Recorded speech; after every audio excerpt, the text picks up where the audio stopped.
back to First Edition. Thanks for your company this morning. Well, it's been almost 6 years, would you believe, since Malaysian Airlines Flight 370 disappeared, sparking the biggest search of its kind, and still no firm answers on exactly what happened. Well, this week on Sky News, we do investigate the mystery which still has the world transfixed.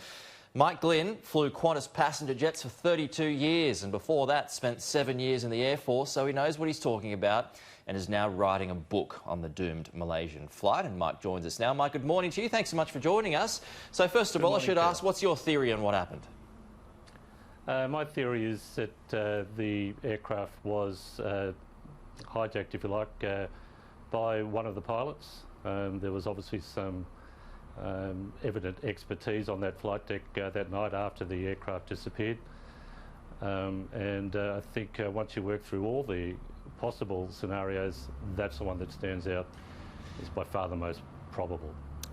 So the search zone, which is off Perth, 120,000 square kilometres of area, has been searched. There was nothing found in it, but there are two schools of thought as to where the wreckage now is, Mike, as you would know. So one is that there was a final, out-of-control death dive. The other is that it was a purposeful glide outside that search zone. So where do you stand on this one?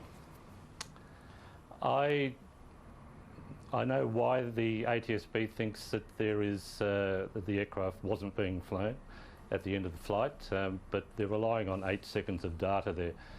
And I think what should be done is at least embrace the possibility that a pilot was flying the aircraft right to the end, and that means searching past the 7th arc, which is the handshake arc that was recorded as the aircraft was on descent, and the APU restarted, started up the SATCOM, caused a signal to be sent out.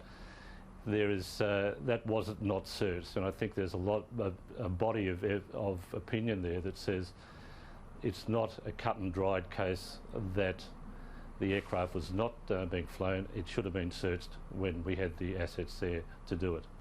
So do you believe it was a death dive or was a glide, from what you can gather? I believe it can be could be both. It could be a glide followed by a rapid descent.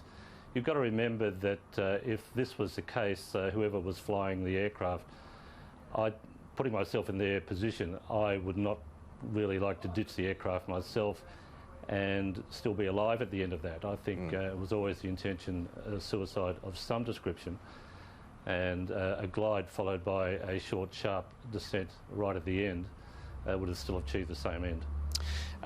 Is it possible to survive a landing in that particular part of the world? I mean, let's say he glided the plane.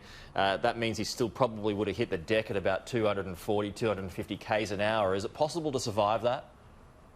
Yes, it is. In 1996, an Ethiopian airline, 767, ditched just off the Comoros Islands. It was supposed to be on its way. The hijackers wanted it to go to Australia, but it never had enough fuel for that. That was filmed. That particular ditching was carried out under extreme duress. The captain was actually being attacked by the hijackers as he was trying to put the aircraft down.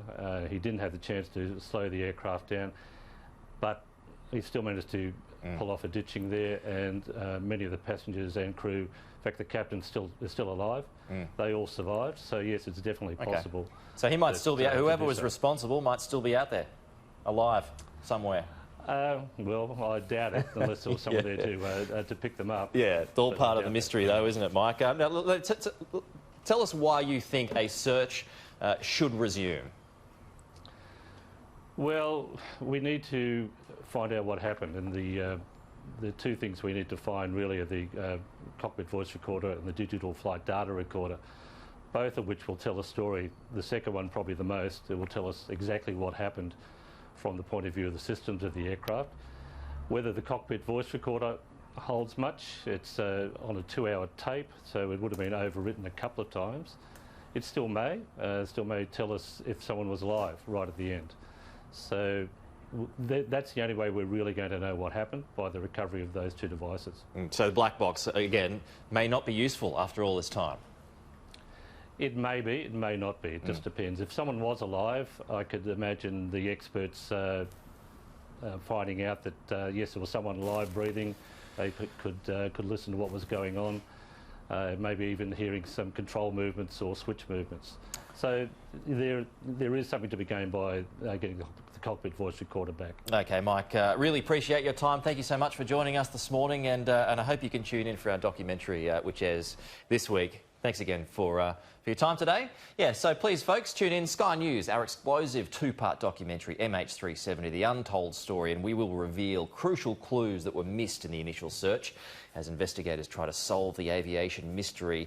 That is this Wednesday, so tomorrow night and Thursday night, right here on Sky News.